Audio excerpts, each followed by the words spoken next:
Assalamualaikum warahmatullahi wabarakatuh.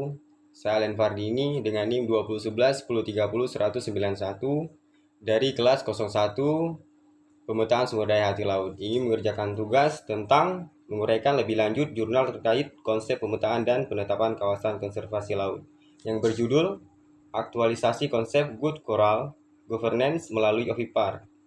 One Village, One Apartment. Fish dalam mewujudkan konservasi sumber daya kelautan dan pesisir yang terpadu.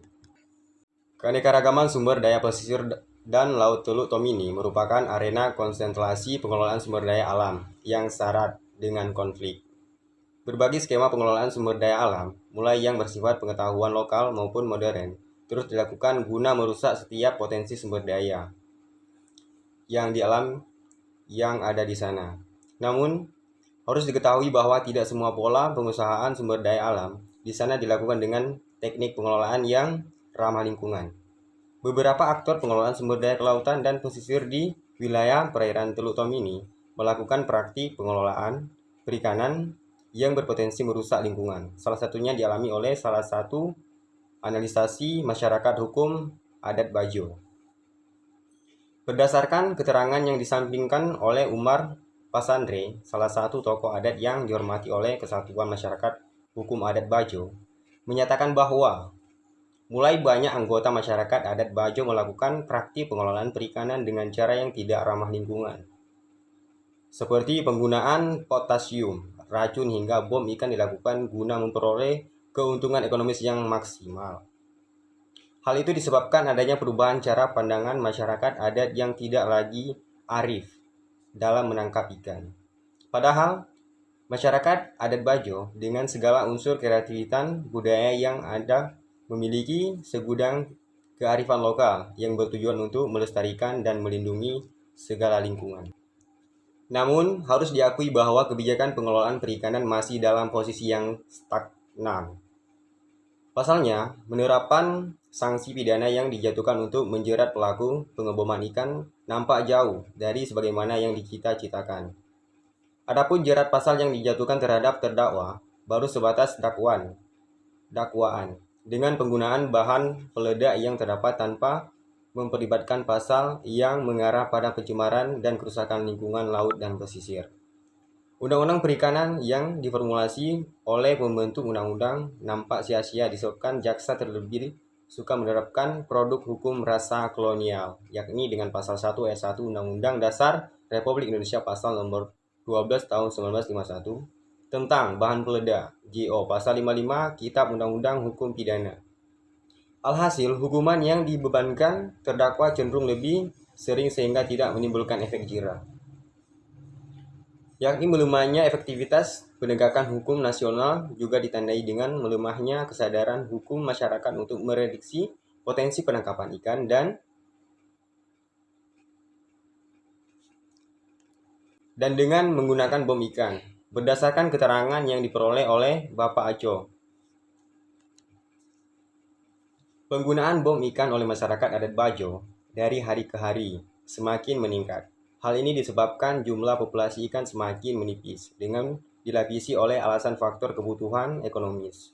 Di samping itu, masyarakat umumnya tidak jera karena kerugiannya hanya sebentar. Kemiskinan membuatnya masyarakat lebih suka dipenjara ketimbang untuk melakukan tangkapan ikan dengan alat sederhana.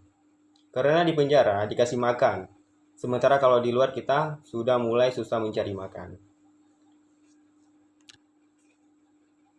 Konsep ini merupakan penjelmaan dari konsep Good Coral Offenses, yakni inovasi pengelolaan terumbu karang berbasis desa, yang pengelolaannya berasal dari masyarakat, oleh masyarakat dan untuk masyarakat. Sederhananya, setiap desa wajib memiliki satu kawasan terumbu karang, sebagai apartemen fish bagi para ikan. Pengelolaan terumbu karang sebagai elemen penting dalam sumber daya kelautan dan pesisir sepenuhnya diawasi, dikelola dan diatur sendiri secara sukarela oleh masyarakat. Dengan begitu, harapannya pengelolaan dan pengawasan terhadap ekosistem terumbu karang dapat berjalan secara optimal dan berkelanjutan. Selain penjelasan tersebut, perlu diketahui bahwa konsep pengelolaan satu desa dan satu terumbu karang ini turut diintroduksi pula di prinsip-prinsip hukum adat.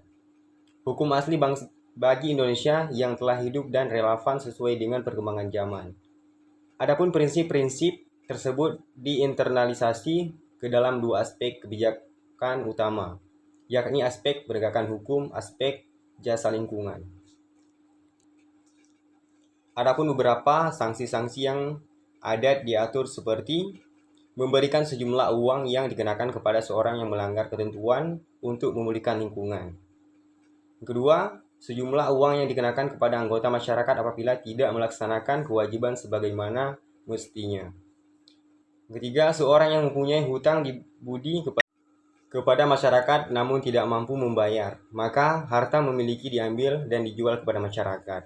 Yang keempat, meminta maaf sebagai pengganti malu kepada segenap anggota masyarakat adat. Yang kelima, kerja sosial yang dilakukan untuk memulihkan keseimbangan nilai-nilai sosial lingkungan yang terganggu dalam masyarakat. Yang terakhir, dikecualikan dan dipermalukan di depan umum. Pemerintah daerah melalui perangkat dinas di bidang penataan ruang dan kelautan, penyusunan road map pengelolaan dan pelestarian terumbu karang berbasis desa. Adapun roadmap tersebut berisikan, ini pertama, peta wilayah potensi strategis terumbu karang. Yang kedua, skema kebijakan pengelolaan terumbu karang secara berkelanjutan. Yang ketiga, desa-desa pesisir yang terlibat secara partisipatif dalam perencanaan OHIPAR ini. Skema tersebut disusun dan disosialisasikan kepada kepala desa bersama kepala adat agar koordinasi dapat berkelanjutan secara maksimal. Sekian dari saya. Wassalamualaikum warahmatullahi wabarakatuh.